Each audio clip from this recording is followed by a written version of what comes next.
A igreja não pode normalizar o pecado. Nunca. A igreja não pode normalizar o pecado. E é sobre isso que nós estaremos falando nesta oportunidade, sobre esse tema. A igreja não pode normalizar o pecado.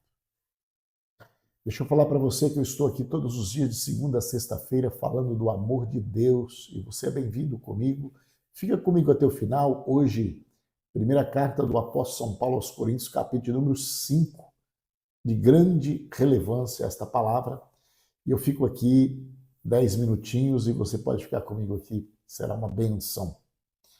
Você pode se inscrever neste canal, deixar o seu like aí, fazer o seu comentário também. Capítulo 5, verso de número 1. Vamos para a leitura da versão NVI, diz assim o texto sagrado. Porque toda parte se ouve que há imoralidade entre vocês. Não podemos esquecer que Paulo está escrevendo para a igreja de Corintos. Uma igreja que tinha todos os tipos de dons, uma igreja espiritual, a igreja de Deus. Paulo está escrevendo para a igreja este assunto. Imoralidade entre vocês. Imoralidade que não ocorre nem entre os pagãos. Porque desde o Levítico, a lei de Moisés condenava imoralidade. Então nem os pagãos tinham este costume. A ponto de um de vocês possuir a mulher do seu pai. A situação estava tão grave que tinha um membro da igreja que adulterava com a mulher do seu pai, ou seja, a madrasta. E por todo lado estava falando sobre isso. E a igreja não importava dessa situação, não reagia com essa situação. Então Paulo está escrevendo isto porque foram até ele, pediram orientação a Paulo. Olha, lá está acontecendo assim, assim, assim. Todo mundo sabe, até os de fora da igreja estão sabendo disso, mas não se faz nada. Então nós viemos com o tema nesta mensagem para dizer: a igreja não pode normalizar o pecado. Dizer que é normal e vamos deixar rolar. Não, não, não, não, não. Não é assim que a palavra de Deus nos ensina a cuidar da noiva de Cristo. Não é desta forma. Ele vai para o verso 2 dizendo: e vocês estão orgulhosos? E vocês estão orgulhosos. Ele está afirmando, vocês estão orgulhosos.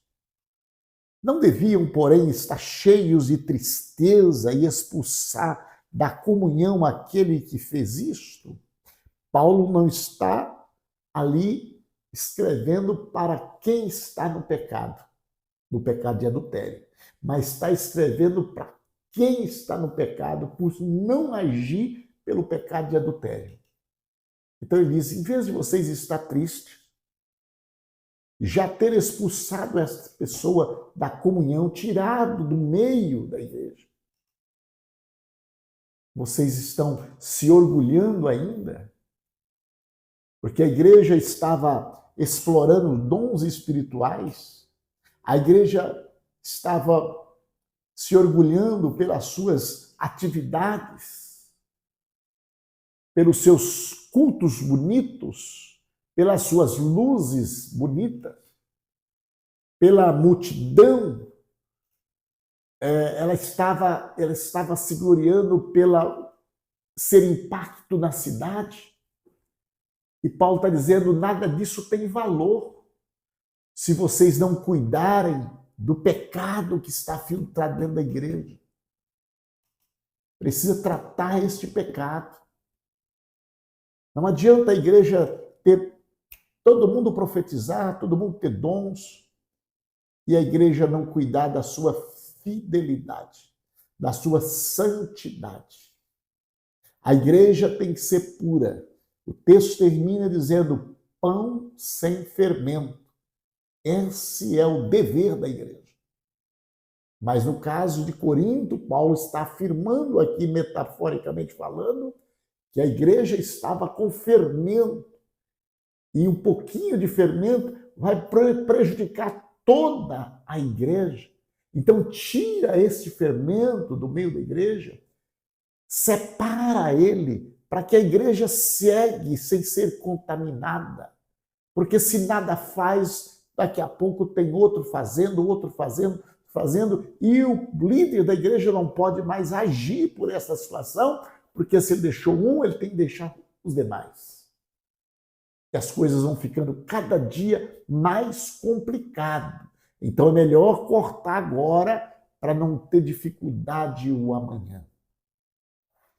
Então ele disse, não era para vocês ter tristeza disso que está acontecendo, expulsar da comunhão aquele que fez isso. E ele segue dizendo, apesar de eu não estar presente fisicamente, estou com vocês em espírito e já condenei aquele que fez isso, como se estivesse presente. Paulo está dizendo, da minha parte já está excluído, já está tirado da comunhão, só precisa agora vocês agirem aí. Verso 4, quando vocês estiverem reunidos em nome do nosso Senhor Jesus Cristo, reunido em nome do nosso Senhor Jesus Cristo, porque ele é o dono da igreja, não pode reunir em nome de outro, como Jesus diz, onde tiver 2 ou 3 reunidos em meu nome, aí eu estou no meio, e o caso que Jesus disse isso é justamente tratando de situações, tratando de problema na igreja.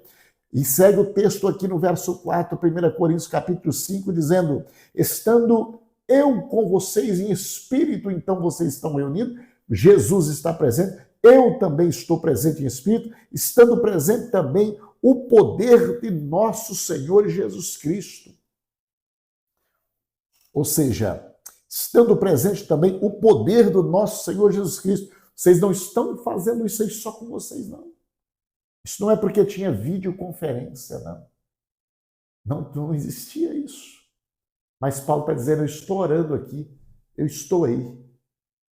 Meu Espírito está aí com vocês. Age enquanto é tempo. Age quando pode.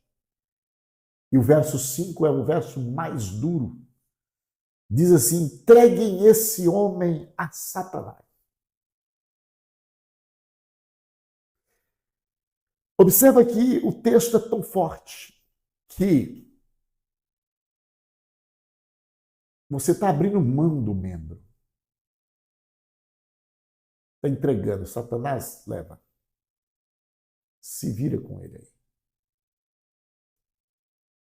Mas Paulo continua escrevendo, para que o corpo seja destruído.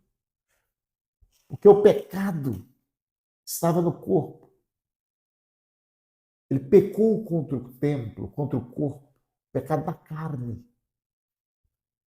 Ele disse, esse corpo seja destruído, seu espírito seja salvo no dia do Senhor.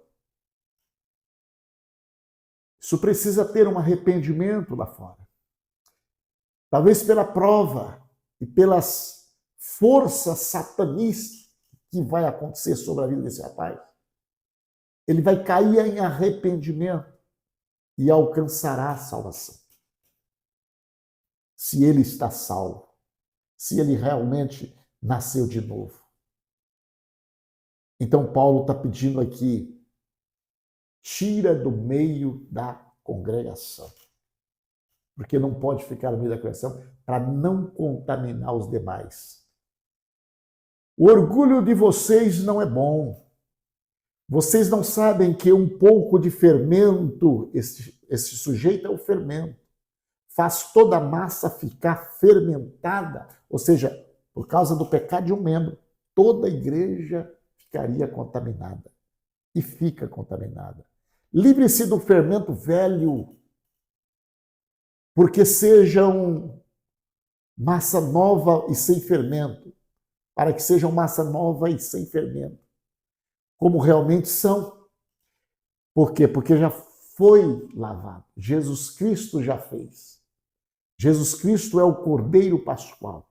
pois Cristo, nosso Cordeiro Pascual, foi crucificado. Então, tudo já foi feito. Hoje são massa nova. Nós não podemos carregar pecado conosco, viver uma vida de pecado. Não, porque hoje somos massa nova. Então não podem deixar fermentar a massa nova. Precisa tirar, ainda que seja um pouquinho, tem que tirar. Por isso celebremos a festa, não com fermento velho, nem com fermento da maldade, da perversidade. A igreja não vive com fermento velho, fermento da maldade, da perversidade, não, mas com os pães sem fermento. Então, os membros são os pães sem fermento, os pães da sinceridade, os pães da verdade. Então, o membro tem que ser sincero, tem que ser membros da verdade, tem que ter quebrantamento, santificado, sinceridade, sem mancha. Não pode ter só capa, tem que ser verdadeiro. Não pode se viver uma vida de fingimento. Não, tem que ter comunhão, santidade na presença de Deus. Não podemos normalizar o pecado. A igreja não pode normalizar o pecado. Precisa tratar o pecado. E se for necessário, tem que tirar o fermento velho e deixar só a massa nova, que a igreja é nova criatura. Esta é a palavra das 7 da manhã para o teu coração. Obrigado por estar aqui comigo. Se você concorda, faz o seu comentário aí, deixa aí o seu like e vamos juntos evangelizando. Esse canal é exclusivamente o canal da Bíblia e nós estamos aqui para levar a palavra de Deus para o mundo. Estarei orando por você. Querido Deus e bondoso Pai, no nome de Jesus te dou graça. Venha o Senhor da glória nesta hora apresentar, meu Pai, cada vida, apresentar o teu povo, meu Pai, porque o Senhor é Deus. Pai bendito, santo, alegra nossos corações, fortalece nossas vidas, Senhor. Visita cada irmão, meu Pai, a cada um que foram, Senhor, encontrado através desta mensagem, que possa servir de edificação na vida dos teus filhos, em nome de Jesus. Amém.